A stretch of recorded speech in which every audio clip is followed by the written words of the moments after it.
आज बच्चों काइनेमैटिक्स में हम लोग नई बात सीखने वाले हैं which is velocity. So let's start with velocity. अब देखिए, चूंकि आप लोग क्लास 10 तो पास करके आई हैं, ये तो मान के चल रहे हैं, तो वेलोसिटी के बारे में पहले से भी जानते होंगे। तो एक्चुअली दो टर्म है, एक टर्म है वेलोसिटी और एक टर्म है स्पीड। ठीक, तो दोनों का मतलब समझते हैं। तो पहले वेलोसिटी करेंगे, फिर स्पीड करेंगे। देखिए, कोई व्यक्ति किसी पॉइंट पर खड़ा हुआ है। So this person is standing. तो ये व्यक्ति जो इस पॉइंट पर खड़ा हुआ है, अब उसका मन कर रहा है कि साहब चलें, तो चलने लगा। तो चलने के रास्ते उसके अलग अलग हो सकते हैं। हो सकता है एक बार इस रास्ते पे निकल जाए, हो सकता है एक बार इस रास्ते पे निकल जाए, और हो सकता है इस रास्ते पे निकल जाए। तो अगर व्यक्ति को मूव करना है तो मूवमेंट का रास्ता, या और प्रिसाइसली कहें तो मूवमेंट की डायरेक्शंस अलग अलग चुन सकता है वो।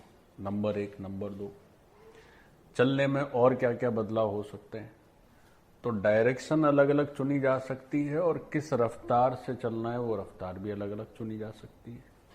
जैसे ये व्यक्ति का मन है कि साहब हम जो है 1 घंटे में से 10 किलोमीटर चलें, या मान लेते हैं 5 किलोमीटर चलें। तो हमारा व्यक्ति जो है, ये जो पर्सन है, वो 5 किलोमीटर प्रति घंटे की रफ्तार से चल रहा है। यहां भी उसी रफ्तार को उसने मेंटेन किया हुआ है, और यहां उसकी रफ्तार थोड़ी बढ़ गई है, 6 किलोमीटर पर आवर हो गई है। मतलब अगर इस दोनों रास्ते में किसी भी रास्ते पर वो मूव करता है तो इस स्पीड से मूव करता है 5 किलोमीटर पर आवर, और इस रास्ते पे चलता है तो 6 किलोमीटर पर आवर की रफ्तार रहती है उसकी। अब बच्चों जरा ये सोचो कि पहले जो 2 रास्ते हैं उसमें जब हमारा व्यक्ति चल रहा है तो बराबर समय में बराबर दूरी ट्रैवल कर रहा है कि नहीं कर रहा है। जो डिस्टेंस है 1-1 घंटे में 5-5 किलोमीटर ही चलेगा। ठीक, और जो तीसरा रास्ता है उसमें 1 घंटे में वो 5 की जगह 6 किलोमीटर चलेगा। 5 किलोमीटर तो नहीं चलेगा। नंबर 1। नंबर 2, पहले और दूसरे रास्ते में 1 घंटे में बराबर डिस्टेंस ट्रैवल करेगा। ठीक, लेकिन वो डिस्टेंस का डायरेक्शन तो अलग अलग है। यानी कि वो इनिशियल पॉइंट यहां से शुरू करेगा, यहां पे खड़ा हुआ है, तो इस रास्ते से कहीं और पहुंचेगा और इस रास्ते से कहीं और पहुंचेगा। हो सकता है कि डिस्प्लेसमेंट अलग अलग हो जाए, या हो सकता है कि अगर इन 2 रास्ते को आप देखें तो डिस्प्लेसमेंट तो अलग अलग है ही। डिस्प्लेसमेंट क्या होता है जी? तो डिस्प्लेसमेंट के बारे में सीखे थे कि इनिशियल और फाइनल पॉइंट्स को मिलाना पड़ता है। तो इनिशियल और फाइनल पॉइंट को मिला दीजिए, तो जो स्ट्रेट लाइन आती है pointing towards the final point, that is the displacement vector. तो अगर हम कहें कि भाई ये पहले रास्ते पे चल रहा है तो उसका डिस्प्लेसमेंट d1 वेक्टर है, और दूसरा रास्ता तो चलिए लीनियर ही है। तो दूसरा रास्ता अगर लीनियर है तो फिर यहां पे ये जो वेक्टर होगा वो d2 वेक्टर हो जाएगा। तो पहले रास्ते पर डिस्प्लेसमेंट अलग है और दूसरे रास्ते पर डिस्प्लेसमेंट अलग है। तो सबसे बड़ी बात तो ये मन में आएगा कि साहब ये जो चलने का तरीका और ये जो चलने का तरीका है उसके परिणाम अलग अलग आ रहे हैं। तो परिणाम अलग अलग इसलिए आ रहे हैं क्योंकि दिशा अलग अलग है।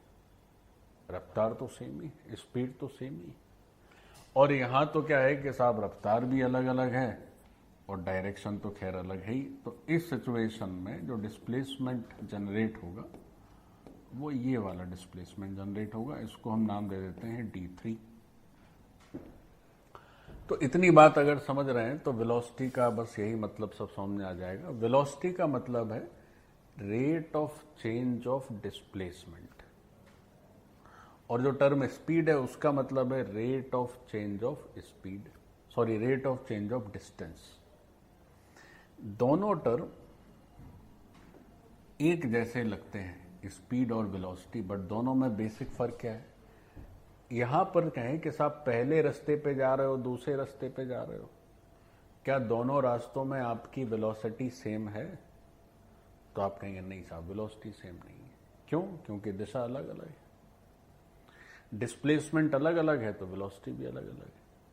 लेकिन अगर पूछे अच्छा ये बताओ स्पीड सेम है क्या पहले और दूसरे रास्ते में? तो हो गया हाँ सर स्पीड सेम है। तो जब बचपन में आप लोग पढ़ते होंगे, तो जब हम पढ़ते थे हिंदी मीडियम के चूंकि विद्यार्थी रहे, तो हमें एक फॉर्मूला पढ़ाया जाता के साथ चाल का मतलब क्या होता है।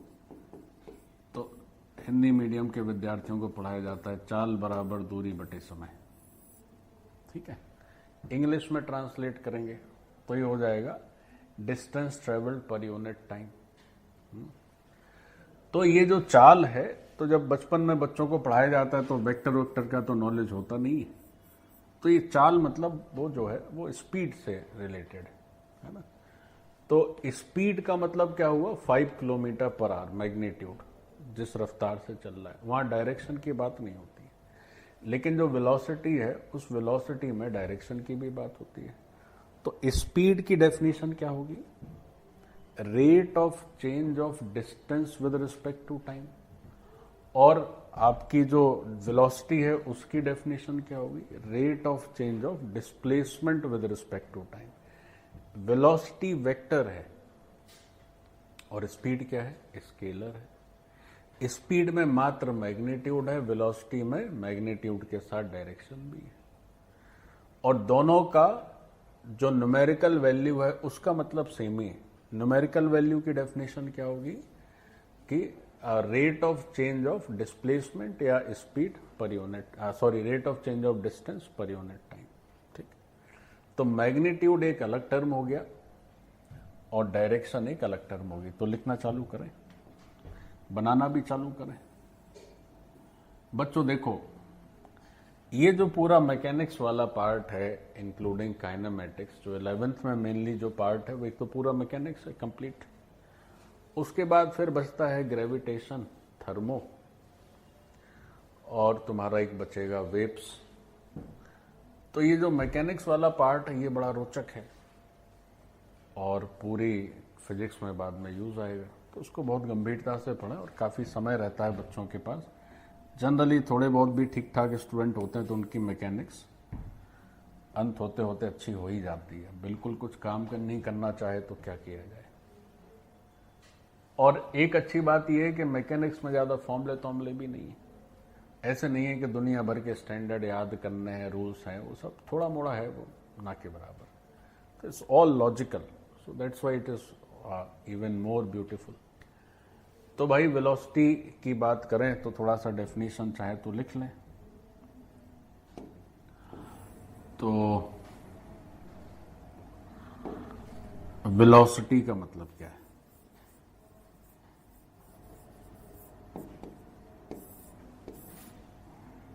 तो वेलोसिटी टर्म का मतलब होगा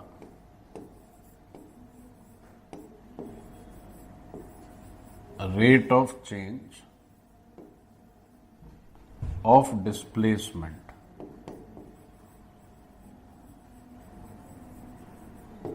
पर unit time. Rate of change of displacement पर यूनिट टाइम, ये है वेलोसिटी। अब बात करें कि साहब स्पीड की। पहले तो हम एक बेसिक डिफरेंशिएशन कर दे रहे हैं, फिर वेलोसिटी को डिटेल में सीखेंगे। स्पीड का मतलब क्या है? तो स्पीड का मतलब हो गया rate of change of distance per unit time.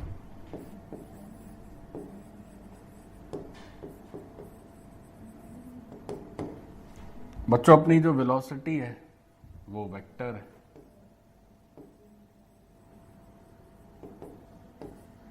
और जो स्पीड है वो स्केलर है। स्केलर का मतलब होता है कि इसमें केवल और केवल क्या है? इसमें केवल और केवल मैग्नीट्यूड है, और इसमें आप जानते हैं कि साहब मैग्नीट्यूड भी है और डायरेक्शन भी है। अब इसकी जो डेफिनेशन है वो डेफिनेशन भी उसी तरह से बात कर रही है कि क्योंकि यहां डिस्प्लेसमेंट की बात है तो डिस्प्लेसमेंट एक वेक्टर क्वांटिटी है। फिर डिस्टेंस की बात हो तो डिस्टेंस एक स्केलर क्वांटिटी है, ऐसे। ठीक है, तो ये बेसिक फर्क है स्पीड और वेलोसिटी में, नोट कर लीजिए बच्चों। अब स्पीड वेलोसिटी का बेसिक मतलब समझ गए। तो जैसे 3 रास्ते बनाए थे तो उन तीनों रास्ते में अगर हम कहें, अच्छा अब स्पीड को रिप्रेजेंट भी v से ही करना है, वेलोसिटी को भी v से ही करना है, बट v के ऊपर एक वेक्टर लगा देना है, बस यही फर्क है। दोनों का रिप्रेजेंटेशन v से ही रहता है। v stands for velocity. Speed का s नहीं करेंगे, s मतलब डिस्टेंस हो जाता है। तो v और v बट यहां वेक्टर के साथ रहेगा, यहां बिना वेक्टर के रहेगा। तो हमने ऊपर एक व्यक्ति हमारा 3 पाथ पे चल रहा था, तो अगर पाथ 1 की बात करें तो पाथ 1 की बात करें तो एक टर्म है उसके लिए v1 और एक टर्म है वेक्टर v1 और एक टर्म है केवल v1। फिर ऐसी पाथ 2 की बात करें तो एक है पाथ 2 के अलोंग वेलोसिटी और एक है पाथ 2 के अलोंग स्पीड। और फिर अगर एक पाथ 3 की बात करें तो एक है हमारी वेलोसिटी और एक है हमारी स्पीड, ऐसी v1 v2 v3। अब पाथ 1 में ये साहब जो है 5 किलोमीटर था ना, तो ये हमारा 5 किलोमीटर पर आवर के रफ्तार से चल रहा है। और दूसरे पाथ में भी ये 5 किलोमीटर पर आवर की रफ्तार से चल रहा है। और तीसरे पाथ में ये 6 किलोमीटर पर आवर की रफ्तार से चल रहा है। तो v1 v2 v3 तो अपने को पता है, लेकिन डायरेक्शन तो मैंने कुछ स्पेसिफाई करी नहीं। तो अगर हमें वेक्टर v1 लिखना हो तो लिख नहीं पाएंगे अभी, ना हम वेक्टर v2 लिख पाएंगे ना वेक्टर v3 लिख पाएंगे। तो उसका रीजन ये है कि अभी हमने केवल ऐसी आर्बिट्रेरी आपको बना के दिखा दिया था, पाथ क्या है, डायरेक्शन क्या है, इस पर तो कोई चर्चा ही नहीं हुई। हाँ, ये जरूर कर सकते हैं आप कि जैसे जो v1 है, आप इस बात को भी समझ लें कि v1 वेक्टर जो है उसका मैग्नीट्यूड ही v1 है, यानी कि वेलोसिटी का मैग्नीट्यूड ही क्या है, स्पीड, अगर उससे डायरेक्शन हटा दें तो। ठीक, सिमिलरली जो v2 आपने लिखा है 5 किलोमीटर पर आवर, तो आप ऐसे भी लिख सकते हो कि 5 किलोमीटर पर आवर जो है वो v2 वेक्टर का मैग्नीट्यूड है, और 6 किलोमीटर पर आवर जो है वो v3 वेक्टर का मैग्नीट्यूड है। तो ये सब क्या है, वेक्टर्स के मैग्नीट्यूड हैं। लेकिन अब चूंकि वेक्टर कैसे लिखें हमें तो पता ही नहीं कि साहब डायरेक्शन क्या है, तो वेक्टर तो नहीं लिख सकते। डायरेक्शन पता नहीं है तो वेक्टर नहीं लिखा जा सकता है। ठीक, तो ये एक बेसिक फंडामेंटल डिफरेंस रहेगा बच्चों, किस किस में, स्पीड में। और अच्छा बच्चों, ये जो वेलोसिटी की डेफिनेशन है, जैसे हम लोगों ने सीखा rate of change of displacement पर यूनिट टाइम, इसी को एक और तरीके से भी लिख सकते हैं। तो आप उसको भी लिख लेने, आपको लगे कि यार ये तो छूट गया मेरा, तो कई जगह आप जो डेफिनेशन है वो rate of change of displacement करके भी देख सकते हैं। Sometime it is also written as rate of change of position, है ना। तो जो हम लोग शुरुआत में फर्स्ट लेक्चर में पोजीशन के बारे में सीखे थे, पर यूनिट टाइम, तो पोजीशन के बदलने से डिस्प्लेसमेंट भी बदलेगा। तो एक ही बात है बच्चों, आप rate of change of position लिखें या rate of change of displacement लिखें, दोनों का मतलब एब्सोल्युटली सेम ही है। तो आप सोचिए कि जैसे पोजीशन धीरे धीरे बदल रही है तो डिस्प्लेसमेंट भी धीरे धीरे बदल रहा है। तो डिस्प्लेसमेंट क्या होता है, फाइनल और पोजीशन और इनिशियल पोजीशन को मिलाने वाला वेक्टर ही है। तो as location of position is changing, displacement is also changing. तो ऊपर वाली डेफिनेशन भी लिखी जा सकती है, नीचे वाली भी लिखी जा सकती है, दोनों का मतलब एक ही होता है। ठीक है, वेलोसिटी। अब ये जो वेलोसिटी है या स्पीड है, तो आपने कहा एक है rate of change of displacement और एक है rate of change of distance. इसमें भी 2 चक्कर है। 2 चक्कर कैसे? दो चक्कर कैसे है देखो आपको सिखाते हैं। जैसे एक टर्म होता है यूनिफॉर्म वेलोसिटी और एक टर्म होता है नॉन यूनिफॉर्म वेलोसिटी। तो यूनिफॉर्म का मतलब है एक जैसा और नॉन यूनिफॉर्म का मतलब है जो एक जैसा ना हो। ठीक, लिखने लगोगी तो थोड़ा वेलोसिटी को विस्तार में समझा जाए। पहले देखो, समझो वेलोसिटी को विस्तार में समझते हैं। तो एक तो बेसिक चीजें हैं कि साहब ये वेलोसिटी हो गई, तो वेलोसिटी का आप यूनिट बताइए, डायमेंशन बताइए। तो आई थिंक वो सब आप जानते हैं। इसका यूनिट क्या हो जाएगा, मीटर पर सेकेंड, और इसकी डायमेंशन क्या हो जाती है, LT-1। तो हम लोग डायमेंशनल एनालिसिस में काफ़ी कर चुके हैं, तो उस पर ज़्यादा दिमाग नहीं लगाना, ये ऐसा यूनिट हो जाता है। अब बात यह है कि वेलोसिटी में जो बहुत इंपॉर्टेंट चीज़ समझनी है वो ये है बच्चों के, वेलोसिटी दो तरह की होती है। दो तरह की कैसी? तो एक एग्जाम्पल से हम आपको समझाते हैं, फिर इसके बारे में चर्चा करेंगे, लिखेंगे इसको। देखो, जैसे मान लीजिए कि कोई पार्टिकल यहां पर है या कोई व्यक्ति यहां खड़ा हुआ है।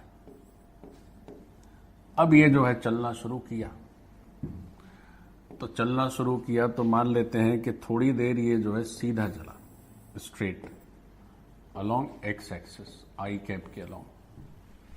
ठीक है, थोड़ी देर जो है ये कैसा चल रहा है, ये एक्स एक्सिस यानी कि वेक्टर है आई कैप, तो आई कैप के अलोंग ये मूव करता है।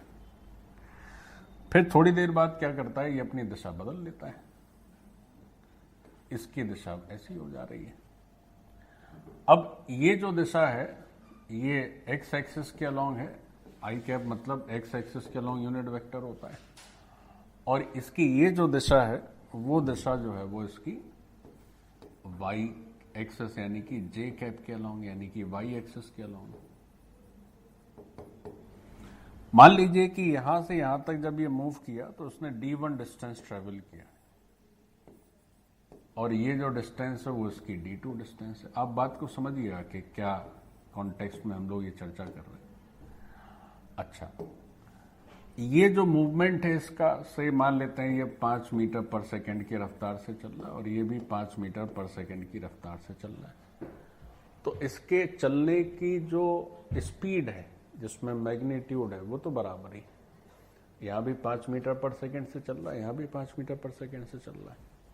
अब आपसे एक क्वेश्चन पूछा जाए, क्या सर ये बताएं कि हमारा व्यक्ति पॉइंट ए से अपनी यात्रा शुरू करता है और अपनी यात्रा खत्म करता है पॉइंट बी पर। तो और मान लेते हैं कि ए जो है साहब ओरिजिन है ना, थोड़ा और आसान कर देते हैं, ए क्या है, ओरिजिन है।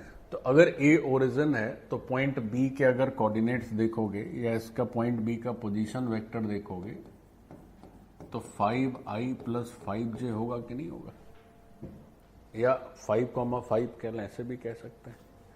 तो अब सर ये बताइए कि ए से बी तक पहुंच गया तो उसकी वेलोसिटी बता दीजिए सर कितनी। और ये ऐसा है कि सर इसमें जो है हाँ चलिए वेलोसिटी बताइए, या एक काम और भी कर सकते थे, 5 मीटर पर सेकंड दे दिए हैं, नहीं भी दे सकते हैं, है ना, हटा देते हैं, चलो 5 मीटर पर सेकंड। ऐसे बात हो रही है कि साहब पहली जो दूरी है d1 है और इसको ट्रेवल करने में वो t1 सेकंड लेता है, और इसको ट्रेवल करने में सर वो t2 सेकंड लेता है। तो अब आप बताइए कि इसकी जो है वेलोसिटी क्या मानी जाए, कैसे लिखी जाए। तो अब आपको कंफ्यूजन आएगा। क्या कंफ्यूजन आएगा? कंफ्यूजन ये आएगा कि सर देखिए पहले तो वो जो है सीधा सीधा चल रहा था, उसकी वेलोसिटी एक्स एक्सिस के अलोंग होगी, आई कैप के अलोंग होगी। फिर सर वो ऊपर ऊपर चलने लगा तो उसकी वेलोसिटी जो है चेंज हो जाएगी। तो ये अपनी जो पूरी यात्रा है क्या एक ही वेलोसिटी से ट्रेवल कर रहा है? नहीं कर रहा है ट्रेवल, अलग अलग वेलोसिटी है। अब अलग अलग वेलोसिटी का मतलब है दो चीजें। क्या? एक तो हो सकता है कि उसकी स्पीड इस रास्ते में कुछ और हो, इस रास्ते में कुछ और हो, यानी कि जो मैग्नीट्यूड है चलने का, रफ्तार, और दूसरा तो सर डायरेक्शन तो अलग है ही। तो आपसे अगर ये क्वेश्चन पूछें कि ए से बी वो ट्रेवल कर रहा है तो बताइए साहब उसकी वेलोसिटी क्या है, तो आप कहेंगे सर बड़ी अजीब सी बात हो रही है, वेलोसिटी सर यहाँ तो अलग टाइप की है, यहाँ तो वो वेलोसिटी का वेक्टर एक्स एक्सिस के अलॉन्ग है और यहाँ पर वाई एक्सिस के अलॉन्ग है, तो हम एक वेलोसिटी का आंसर कैसे कर दें? ये मन में आएगा कि नहीं आएगा? दो वेलोसिटी का आंसर आएगा कि नहीं आएगा? तो अगर इस पाथ में हम देखें, इस पाथ के अलॉन्ग जो वेलोसिटी है तो इसको मान लेते हैं वेलोसिटी v1। तो चाल बराबर दूरी बटे समय, तो जो स्पीड है या वेलोसिटी का मैग्नीट्यूड है वो दूरी बटे समय से इतना हो गया, और वो मूव कर रहा है क्योंकि एक्स एक्सिस के अलॉन्ग, तो उसकी डायरेक्शन के लिए यूनिट वेक्टर क्या हो गया? आई कैप। अच्छा, अब अगर इस रास्ते के लिए पूछा जाए कि साहब आप वेलोसिटी बताइए, तो अगेन जो मैग्नीट्यूड है वो d2/t2 है, और चूंकि वो ऊपर की तरफ जा रहा है तो डायरेक्शन है अलोंग जे कैप, यहाँ पर डायरेक्शन है अलोंग आई कैप, ऐसा। तो अब आप ये बताएं कि दो वेलोसिटी है कि नहीं? फिर भी कोई अड़ जाए, नहीं साहब एक आंसर दीजिए आप।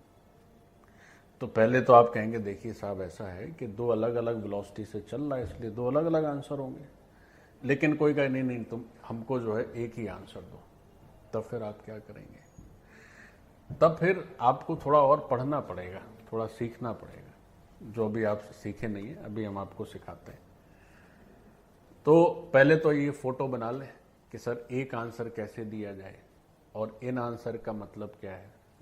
ड्रॉ करें फोटो थोड़ा फास्ट। आई थिंक मुझे कुछ लिखने की तो जरूरत है नहीं, फोटो से ही सब कुछ दिख रहा है, फोटो से ही सब कुछ दिख रहा है, कुछ लिखने की जरूरत नहीं है। थोड़ा तेज बनाए बच्चों। तो यहां पे दो अलग अलग रास्ते हैं और दोनों में अलग अलग वेलोसिटी से मूवमेंट हो रहा है। अब बात होती है कि वेलोसिटी चेंज कैसे हो सकती है, वेलोसिटी चेंज होने का मतलब क्या है। तो चेंज इन वेलोसिटी का मतलब क्या है इसको देखते हैं बच्चों। अगर आप साथ साथ ही बनाते चलें, साथ साथ समझते चलें और साथ साथ लिखते भी चलें। अब एक टर्म समझते हैं, चेंज इन वेलोसिटी। इसका मतलब क्या है, वेलोसिटी बदलती कैसे है साहब?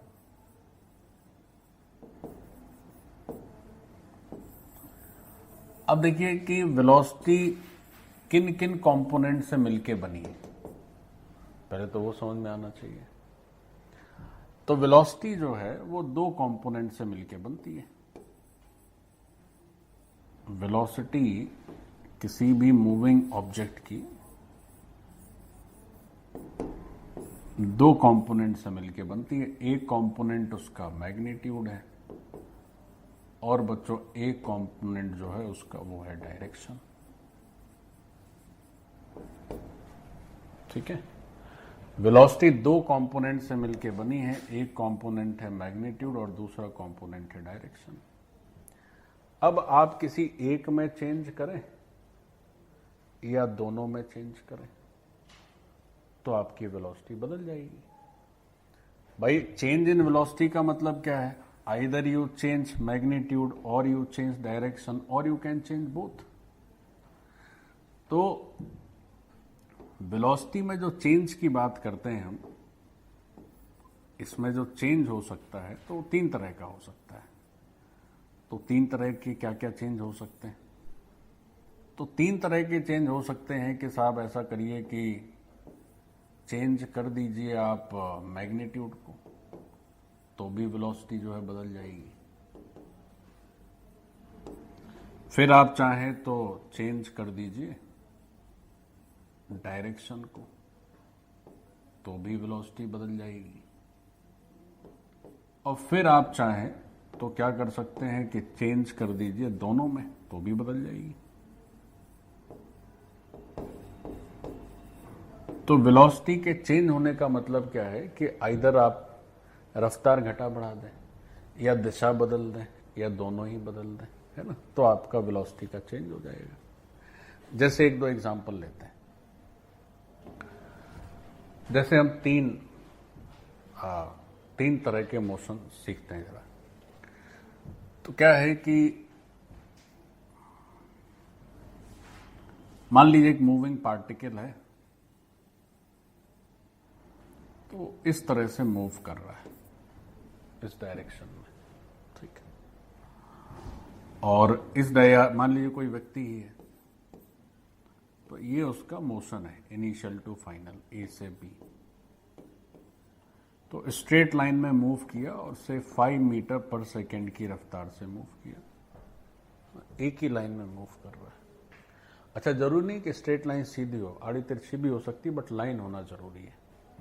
मैं इसको थोड़ा सा तिरछा ही बनाई देता हूं सो दैट आपको ये कंफ्यूजन ना हो कि हम जो है सीधे ही चलें तभी मामला बनेगा। ऐसे चलना है, ए से बी तक गया, 5 मीटर पर सेकेंड की रफ्तार से गया। अब देखिए दूसरी स्थिति क्या है। दूसरी स्थिति यह है कि ए ऐसा था सर, यहां पे व्यक्ति हमारा खड़ा हुआ था, यहां से चलने की शुरुआत करी, मूव ऐसे कर रहा है ना, बी तक पहुंचा, इस तरह से गया। तो ये भी सर 5 मीटर पर सेकेंड की रफ्तार से ही चल रहा है, बट ये थोड़ा सा ऐसा है कि सीधी सीधी रास्ता नहीं चलता है, रास्ता बदलते चल रहा है, हर मोमेंट पे अपना जो है डायरेक्शन बदलता जा रहा है। तो एक तो ये हो सकता है। अच्छा, फिर एक तीसरा सिचुएशन क्या, फिर से मान लीजिए एक पॉइंट ए पर कोई व्यक्ति खड़ा हुआ है और अब वो ऐसे चल रहा है, बीच में एक उसने स्टॉप ले लिया सी। तो सर ये ए से सी तक चला तो 5 मीटर पर सेकेंड की रफ्तार से चला, लेकिन जब सी से बी तक गया तो 10 मीटर पर सेकेंड की रफ्तार से गया, ऐसे, ठीक। तो हमने क्या किए कि यहां पे 3 मोशन दिखाए ऑफ द सेम पर्सन। तो 3 मोशन आपने देखे, 1, 2 और 3। अब तीनों मोशन में देखो क्या फर्क है। देखो बच्चों, सीखो। पहला व्यक्ति एक ही वेक्टर पे चला जा रहा है, वेक्टर तो नहीं बदल रहा है, और एक ही रफ्तार से चला जा रहा है, तो ना दिशा बदल रहा है और ना अपनी स्पीड का या वेलोसिटी का मैग्नीट्यूड बदल रहा है, उसी रफ्तार से दनादन चला जा रहा है। दूसरा व्यक्ति क्या है कि रफ्तार तो उसकी नहीं बदल रही है, लेकिन बच्चों डायरेक्शन जरूर बदलती चली जा रही है। और जो तीसरा व्यक्ति है वो डायरेक्शन भी बदल रहा है और अपने चलने की स्पीड को भी बदल रहा है, ठीक। तो ये क्या है, यहां पर कुछ चेंज नहीं है, नो चेंज। यहां वेलोसिटी क्या है, यूनिफॉर्म है, ना डायरेक्शन में चेंज है और ना ही क्या है आपके मैग्नीट्यूड में चेंज है। यहां केवल डायरेक्शन में चेंज है, और यहां पर क्या है, डायरेक्शन भी चेंज हो रही है, मैग्नीट्यूड। अच्छा, एक और कर लें क्या बच्चों, सुनो, एक और बनाते हैं। जैसे क्या हो कि फिर से एक फोटो छूट गया गलती से हमसे। मान लीजिए एक व्यक्ति ए खड़ा हुआ है, एक व्यक्ति पॉइंट ए पर खड़ा हुआ है, पॉइंट बी पर जाना चाहता है। देखो ध्यान से, तो ए से बी उसने एकदम नाक की सीध में चला जा रहा है, दिशा नहीं बदल रहा है अपनी, लेकिन बीच के 2 स्टॉपेज हैं, एक है सी, एक स्टॉप है डी। तो ए से सी तक की यात्रा कर रहा है 5 मीटर पर सेकेंड से, सी से डी तक की यात्रा कर रहा है 4 मीटर पर सेकेंड से, और डी से बी तक की यात्रा कर रहा है 6 मीटर पर सेकेंड से। तो यहां पर क्या है, ये जो मामला है, तो 1, 2, 3 इसको 4 नाम दे दो। तो इसमें क्या हो रहा है कि डायरेक्शन नहीं बदल रहा है, केवल और केवल क्या है, मैग्नीट्यूड बदल रहा है। तो इन 4 तरह के मोशन में जो पहला मोशन है, इसे कहते हैं यूनिफॉर्म मोशन। क्या कहते हैं बच्चों, यूनिफॉर्म। तो अगर मोशन यूनिफॉर्म है तो मतलब क्या है कि जैसी गाड़ी स्टार्ट हो गई वैसी चलनी है, ना दिशा बदलनी है ना मैग्नीट्यूड बदलना है। और बाकी के जो 3 मोशन है, they are non uniform motion. Either direction is changing और magnitude of the speed is changing, है ना। तो यूनिफॉर्म मोशन हो गया एक पार्ट और नॉन यूनिफॉर्म मोशन हो गया दूसरा पार्ट। तो नोट करिए। तो अभी तो हम ये समझे इन सारे फोटोज से कि वेलोसिटी के बदलने का क्या मतलब है और वेलोसिटी के ना बदलने का क्या मतलब है। तो इसको थोड़ा ठीक से नोट कर लें और लिख लें। तो जैसे जो फर्स्ट मूवमेंट आप देख रहे हैं, तो वो फर्स्ट मूवमेंट क्या है, नो चेंज। बच्चों साथ साथ लिखें तो बड़ी कृपा होगी। तो फर्स्ट मूवमेंट में आप देख रहे हैं तो आपको दिख रहा है no change in magnitude as well as direction. इसमें व्यक्ति का कुछ नहीं बदला, ना मैग्नीट्यूड बदला ना उसका डायरेक्शन बदला। फिर जो दूसरा मोशन है, उस दूसरे मोशन में क्या हुआ, तो दूसरे मोशन में दूसरा ये वाला है, तो इसमें ओनली डायरेक्शन इज चेंजिंग। दूसरा जो मोशन है उसमें केवल और केवल क्या हो रहा है, डायरेक्शन का चेंज हो रहा है। फिर जो तीसरा मोशन है उसमें क्या हो रहा है, जो थर्ड मोशन है उसमें डायरेक्शन भी बदल रही है, मैग्नीट्यूड भी बदल रहा है ना। तो यहां पर क्या हो रहा है, both direction and magnitude changing. जो थर्ड है उसमें क्या है, दोनों में चेंज आ रहा है। और इसके बाद जो फोर्थ है उसमें क्या हो रहा है कि डायरेक्शन नहीं बदल रही है, केवल मैग्नीट्यूड बदल रहा है। Only magnitude is changing. तो ये बेसिक फंडामेंटल है कि बच्चों कैसे वेलोसिटी बदल सकती है और कैसे नहीं बदलती है। तो बच्चों जो फर्स्ट वैरायटी का मोशन है यही यूनिफॉर्म मोशन है। तो कभी भी अगर सामने आए कि what is the meaning of uniform motion, तो यूनिफॉर्म मोशन का मतलब है न तो स्पीड बदले और न चाल की डायरेक्शन बदले। तो यूनिफॉर्म मोशन एक नया टर्म सीखे, तो इसका मतलब क्या हुआ, magnitude and direction both constant. Magnitude and direction both constant. ठीक है, तो ये है बच्चों हमारे यूनिफॉर्म मोशन का मतलब। कोई एक भी बदल गया तो फिर वो मोशन यूनिफॉर्म नहीं रहेगा। यूनिफॉर्म के लिए जरूरी है कि मैग्नीट्यूड और डायरेक्शन दोनों कांस्टेंट होने चाहिए। So this part is done. तो अब तो ये समझे कि वेलोसिटी बदलती कब। तो इन तीन सिचुएशंस में बच्चों वेलोसिटी बदल रही है। दीज थ्री सिचुएशन इंडिकेट्स या इंडिकेट कहना चाहिए चेंज इन वेलोसिटी। जो पहली सिचुएशन है वो यूनिफॉर्म मोशन है, मतलब यूनिफॉर्म वेलोसिटी। यूनिफॉर्म मोशन का मतलब क्या हुआ, यूनिफॉर्म वेलोसिटी, उसको नहीं बदलना है, वो नहीं बदलती है। तो ये बेसिक फर्क है। ठीक, बच्चों ऐसी लैंग्वेज के टर्म में कम लिख के उस तरह से लिखेंगे तो ज्यादा बेहतर रहेगा, ज्यादा समझ में भी आएगा, समय भी कम लगेगा, ज्यादा